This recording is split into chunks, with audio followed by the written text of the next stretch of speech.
Good evening and welcome to The World Now at 4 on Hills TV. I am Uduak Daniel. First, let's talk the headlines. On the headlines, Nigeria's anti-graft agency partners with India on money laundering. Still on the headlines, fiery lawyer returns to Kenya after 4-year exile. Also on the headlines, Liz Truss announces resignation. And on sports, Sri Lanka and Netherlands qualify for Super 12 after shock UAE win. And now the news in detail. Nigeria's anti-graft agency, the Economic and Financial Crimes Commission, that is the EFCC, and India's Enforcement Directorate, that is the ED, have pledged a commitment to partner and collaborate in matters of mutual interest, particularly money laundering and other economic and financial crimes. Executive Chairman EFCC Abdul Rashid Bawa met with Sanjay Kumar Mishra, Director Enforcement Directorate, that is the ED of India, while attending the 90th Interpol Academy General Assembly in New Delhi, India. The heads of the two agencies made this pledge at a meeting in India on the sidelines of the 90th Interpol General Assembly in New Delhi, India. A press statement by EFCC Head of Media and Publicity, Wilson Uwajiri, said the two leaders agreed to share experience and cooperate in matters of mutual interest and concern. Away from that story, ahead of the 2023 general elections, the Independent National Electoral Commission, that is the INEC, has reiterated its commitment towards a free, fair and credible election. Speaking in an exclusive interview with Hills TV, the National Commissioner for Information and Voters Education, Festus Okoye, stated that the Commission is fully prepared ahead of 2023 elections. On the 26th of February, a day after, we released the timetable and schedule of activities for the conduct of the 2023 general election. In that schedule, we listed 14 critical and fundamental items that must be accomplished before the election day. And out of that 14 items, we have already accomplished 9. And we did not postpone anyone, and we did not reschedule any one of them. So as far as the electoral management body is concerned, we are following our timetable and schedule of activities, and we are confident in at the level of our preparations and the level of what we have. Speaking on the effectiveness of the bimodal voter accreditation system, that is the BVAS, as well as arrangements for the staff of the to man the devices, Okoye said the device have been fully worked on and appropriate measures are going towards staff training of the usage of the device. When you introduce a new technology, there is no guarantee that it will never have issues. What is important is for you to learn from those issues and upgrade and also make amends. Some of those teething problems and teething challenges we had with the BVAS, we have overcome them.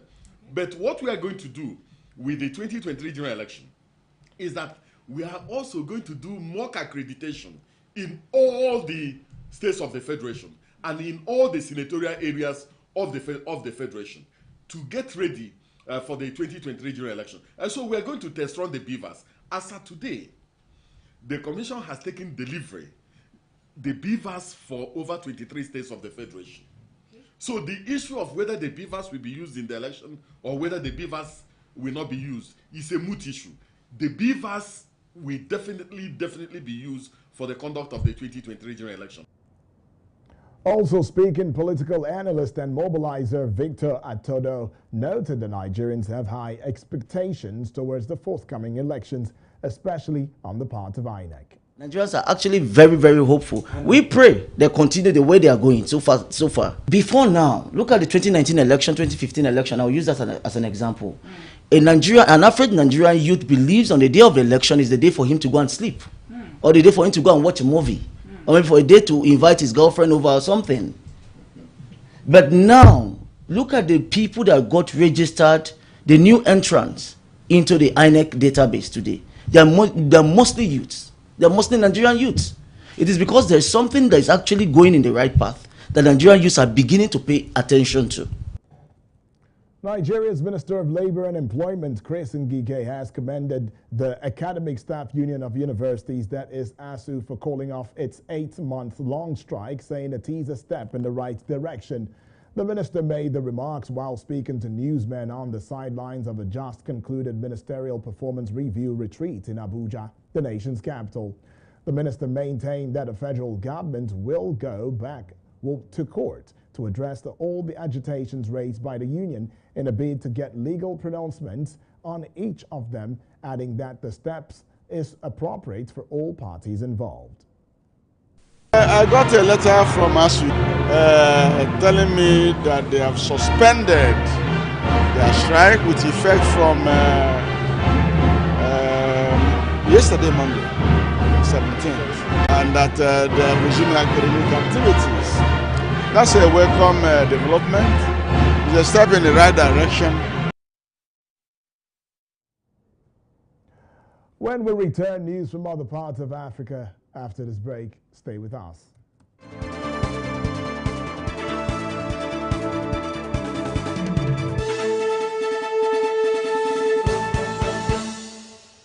Welcome back and thank you for staying with us. Kenyan lawyer Miguna returned to the capital Nairobi on today's morning, 4 years after he was forcibly removed from the country. He was received by friends and relatives at Nairobi's main airport after arriving from exile in Canada. In 2018, Kenyan officials argued that a lawyer who holds dual Kenyan-Canadian citizenship was not a citizen. But Mr. Miguna said his deportation was political. The vocal lawyer now enjoys the support of President William Ruto after falling out with erstwhile ally, opposition leader Raila Odinga. On arrival, he said President Ruto had invited him to attend the Heroes Day celebrations, an annual event to honor independence heroes, scheduled to be held later today at a park on the outskirts of the capital. He said what has happened to him should never have happened to anyone else. A Kenyan-born citizen cannot be removed forcibly from the country and punished in a foreign land. And now to Sudan. Sudan is reeling from its multiple crises, but environmental activist Nisreen Islam warns a bigger problem dwarfs them all. The 27-year Sudanese joined the protests which toppled longtime President al-Bashir in 2019. If her country still grapples with a conjunction of crisis, the climate campaigner warns a bigger problem if it doesn't receive the attention it deserves. She says there has been a noticeable increase in temperature. Sudan has always been hot, but it has now become hotter. Moreover, there are failed rainy seasons, erratic weather patterns, harsh droughts, boiling temperatures, and severe floods have affected thousands. Sudan is the world's 5th most vulnerable country to the impact of climate change, according to a 2020 ranking in the Global Adaptation Index, compiled by the Notre Dame University in the United States. Well, now, let's go on this very quick break. When we come back, it's doing more on The World Now at 4.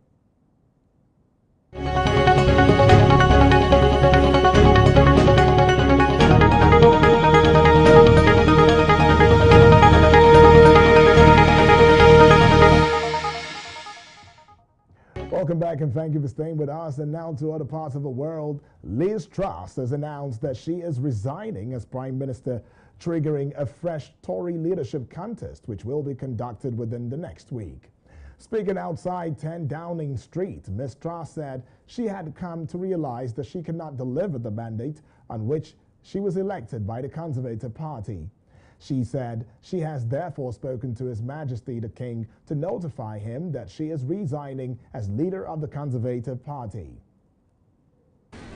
I came into office at a time of great economic and international instability. Families and businesses were worried about how to pay their bills. Putin's illegal war in Ukraine threatens the security of our whole continent. And our country has been held back for too long by low economic growth. I was elected by the Conservative Party with a mandate to change this. We delivered on energy bills and on cutting national insurance. And we set out a vision for a low-tax, high-growth economy that would take advantage of the freedoms of Brexit. I recognise, though, given the situation, I cannot deliver the mandate on which I was elected by the Conservative Party. I have therefore spoken to His Majesty the King to notify him that I am resigning as leader of the Conservative Party. Keir Starmer responded to Ms Truss's resignation by repeating his call for an immediate general election, as he said the British public deserve a proper say on the country's future. And now to matters that concern NATO. NATO allies will act if Sweden or Finland come under pressure from Russia or another adversary before they become full members of the alliance. NATO General Secretary Jens Stoltenberg said today. As invitees, you are now integrating into NATO's political and military structures. And it is inconceivable that allies would not act should Sweden and Finland come under any form of pressure. We also agree that we must stand together as we face the greatest security crisis in a generation. President Putin is failing in Ukraine, but he has not given up on his brutal war of aggression. So I welcome Sweden's strong support for Ukraine with arms and ammunition, as well as humanitarian assistance. NATO and allies will continue to support Ukraine's right to self-defense. It is inconceivable that allies would not act should Sweden and Finland come under any form of pressure, Stoltenberg said at a news conference with Swedish Prime Minister Ulf Kristersson. And now let's get on to Ukraine. Ukraine is preparing for new attacks on its power system, according to Energy Minister Herman Halushchenko. Since October 10, Russia has carried out about 300 strikes on the country's energy system. Halushchenko called on Ukrainians to reduce electricity consumption by at least 20% to avoid power cutoffs. President Volodymyr Zelensky has approved the National Security and Defense Council sanctions against 2,507 individuals and 1,374 legal entities who did not have the courage to speak out in defense of humanity or who are involved in aggression against Ukraine. Most of them are Russian citizens and companies, according to the president's office. And now let's quickly bring business to you. Palestine has rubbished the Israeli media reports that claim it has reached a deal with Egypt and Israel to extract gas off the coast of besieged Gaza.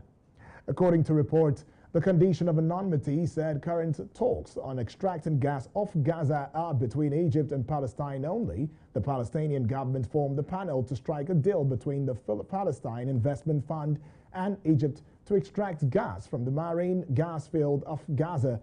It was gathered that the field of 36 kilometers west of Gaza in the Mediterranean waters and was developed in 2000 by the British gas company, which the Marine 2 field is located in the de facto sea border area between Gaza and Israel. Yet, the Palestinians have been unable to utilize both gas fields due to Israeli opposition. Ukraine's energy company has urged citizens to charge everything by 7 to 4 GMT today because of expected power cuts caused by Russian missile strikes. Energy plants were hit by Russian missiles again on Wednesday, part of a wave of such strikes since October 10. Outages of up to 4 hours at a time will affect the whole country today, grid operator Ukrenergo said. It comes as Russia declares martial law in areas of Ukraine it has annexed. Heightened security measures have also come into force in Russia, mostly areas along the Ukraine border. And away from that, let's also bring you more stories and have you know that the pound rose against the dollar on the news of Prime Minister Liz Truss's resignation before shedding some of the gains. Sterling touched $1.13 at one point before slipping back. UK government's borrowing costs had also been falling ahead of the Prime Minister's announcement. One analyst said the reaction of the markets indicated that they were relieved by Ms Truss's departure, despite there still being a lot of uncertainty. Simon French, chief economist at Panmure Gordon, said the market's reaction had been fairly muted, with investors waiting for the detail of what comes next. Going on a short break, still to come is sports. Don't go away.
Good evening and welcome to Sport News on World Now at 4.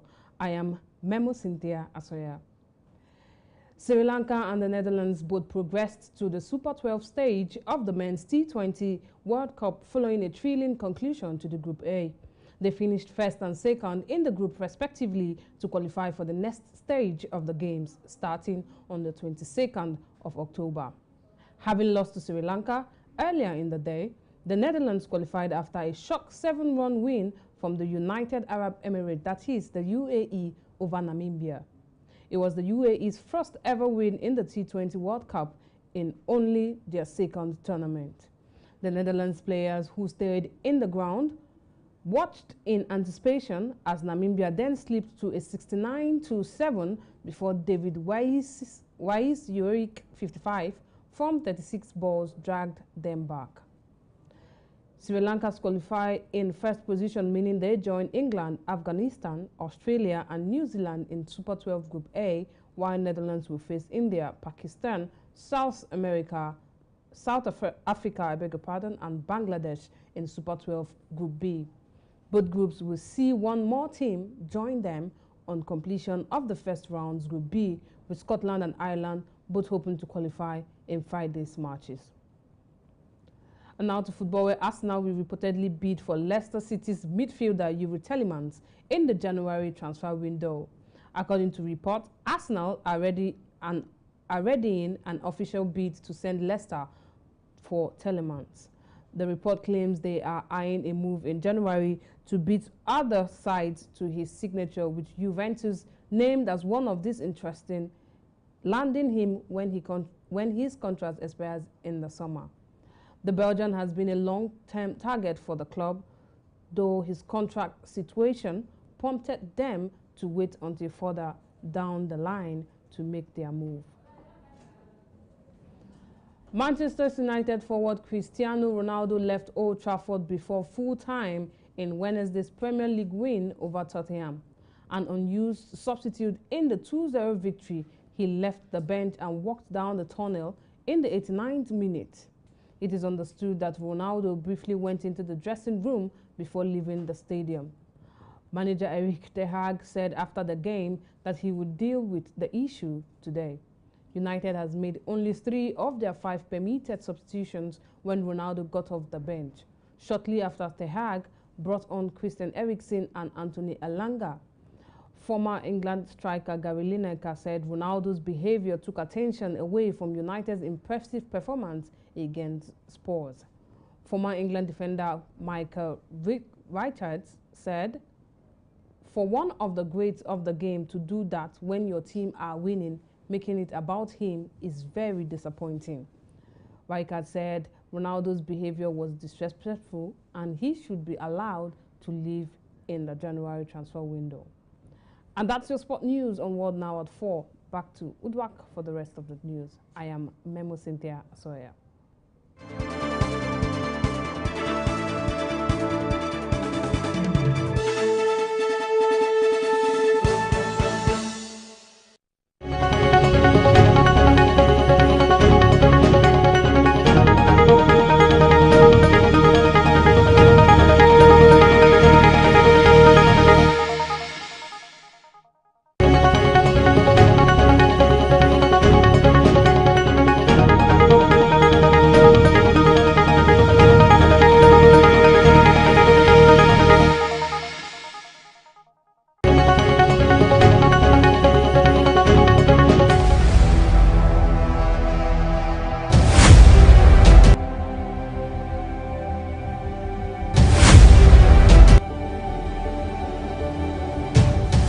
Thank you, Memo Cynthia Sawyer, for that one on sports. And that's how we call it a close for the World Now at 4. But before we go, a quick look at our top stories. We told you Nigeria's anti-graft agency partners with India on money laundering. We also told you fiery lawyer returns to Kenya after 4-year exile. We brought to the fore Liz Truss announces resignation, and on sports, Sri Lanka and Netherlands qualify for Super 12 after shock UAE win. Remember to visit us on Facebook, Instagram, and our YouTube channel at Hills TV. I am Uduak Daniel. Thank you for watching.